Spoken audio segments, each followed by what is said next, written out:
Hello everybody, welcome back to the Nibiru channel. It is November 14th, 2016. We wanted to bring you the third update on the New Zealand quakes. This is a discussion with a seismologist. This is a follow-up report to the earthquake and tsunami in New Zealand on Monday, November 14th, 2016. And we are also going to hear in this interview that is done by a New Zealand reporter, he's going to be speaking with a seismologist. And the information that he has on this devastating earthquake is very important. So let's listen to the report. Scientists investigating last night's earthquake say it faltered in much the same way as Christchurch's devastating February 2011 quake. Joining me now is GNS seismologist John Ristow. John, before we get into the way it faltered, give us the latest on what actually happened with this quake. Well, the latest thing that we can see is there actually were two earthquakes. There was one to the south, which was near Kaikoura, which was what we call a reverse faulting earthquake. So it's an earthquake where you get the ground goes like this. So one side goes up relative to the other. And to the north, you had one that we call a strike-slip earthquake. So the two fault planes moving like that, side to side. We don't know what the relative sizes were of the two earthquakes. You know, if they were roughly the same size or if one was bigger than the other. We're still looking into that. So John, you can confirm there were two earthquakes in different places that happened pretty much simultaneously. Yes, that's what we appear to see. That's what is most consistent with all the data that we have. Now, when we say it was a 7.5 magnitude at 15 kilometres deep, which of the two earthquakes does that refer to? Well, the 7.5, the magnitude, will refer to kind of the whole thing, but the actual location and the depth is going to refer to the first earthquake. So in this case, the one that was near Kaikoura. Right. Now, the latest on the aftershocks, how many? And there have been some big ones, right?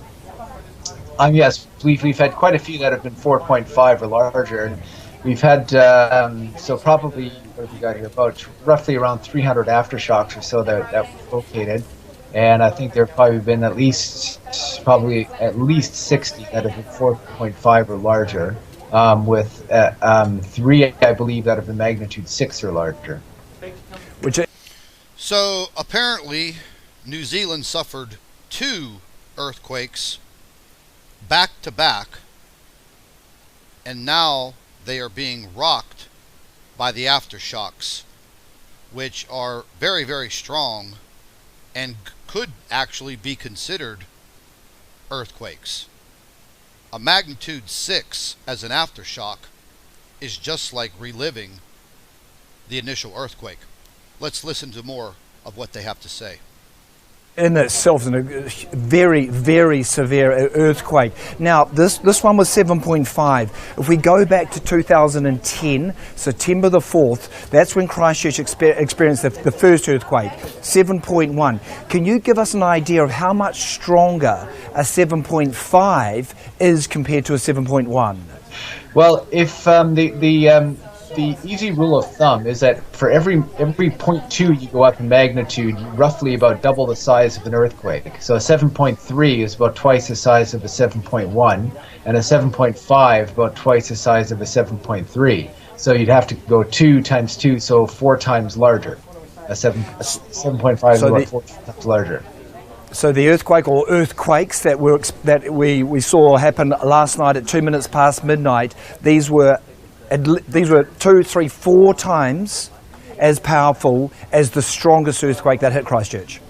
Yes, exactly. So the Darfield earthquake, the September 2010 earthquake, there the fault rupture was roughly about 30 kilometers long. So this one would be about 4 times that long. Extraordinary. Right, now, can we move on to the movement of the Earth again? Obviously, this is all connected to that alpine fault and the subduction zones and whatnot. Explain to us how this earthquake happened, its similarities with the Christchurch ones. Well, all earthquakes in New Zealand ultimately are related to the fact that New Zealand sits right on top of the plate boundary between the Pacific Plate and the Australian Plate. So the Australian Plate's to the west, Pacific Plate to the east. These plates are crashing into one another and also sliding past one another at the same time. And so the Christchurch earthquakes, the Canterbury earthquakes, actually were located a little distance away from that plate boundary, but this one is located much closer to the plate boundary. We're still investigating as to whether some of it might have actually occurred right on that plate boundary. And this time it wasn't the two plates slipping up and down, was it? There was thrust upwards, is that correct?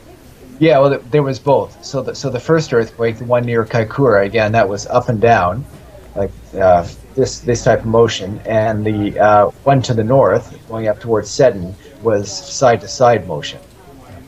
And right.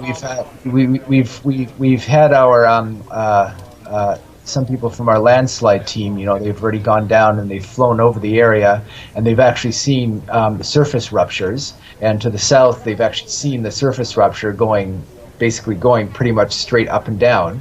Pure up and down motion, and to the north, pure side-to-side motion.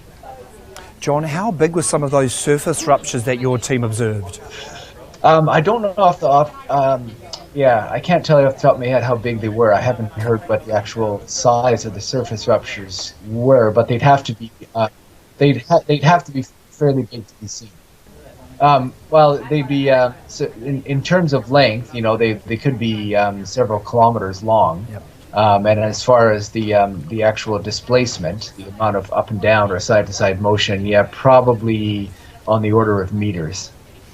So apparently, the two devastating earthquakes in New Zealand were two totally different types of earthquakes, such as the seismologist is stating, a side-to-side earthquake and an up and down pushing on the tectonic plates.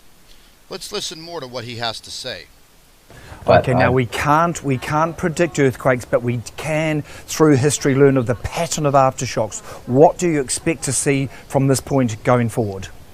Well, the most likely scenario that a typical aftershock sequence is that the largest aftershock is roughly about a magnitude unit smaller than the main shock, and I think we've already had an aftershock that was about 6.5. 6.5. So we've had that one that's about a magnitude unit smaller, and then you usually get about 10 times that many that are another magnitude unit smaller, so around the 5.5 range and so on. So I think at the moment everything's sort of playing out like a typical aftershock sequence. However, there is still a strong likelihood, or a strong possibility that there could be another earthquake roughly of similar size near this one. That's something that we can't rule out yet, and the probabilities for that are still, I think, fairly high. So they are actually calling for, or predicting, or forecasting, whatever word salad you want to use on this. They're basically saying that New Zealand should definitely prepare and watch out, because there is an imminent threat of another magnitude 7 or greater earthquake. Let's listen more. Roughly 20% or so in the next week, something like that. All right, John Ristow, we'll let you get back to analysing the data coming in, and we will cross back to you if any of these large aftershocks do in fact hit. Thank you so much. Well, there you go, ladies and gentlemen. That gives you a detailed analysis from a seismologist of what actually happened in New Zealand. My thoughts are that within the next 24 to 48 hours, they may be under the gun again with a much stronger earthquake or something similar to what occurred on Monday, November 14th, 2016. I'd like to thank all of our Nibiru watchers. You guys do a fantastic job. We'd also like to thank you for your loyal subscribership. You can continue to email your photographs and your video to NibiruPlanetX2016@gmail.com. And don't forget to share our videos with your friends and family members on Facebook. and subscribe to the Nibiru channel for all of our current updates. And like I always say, keep an eye in the sky.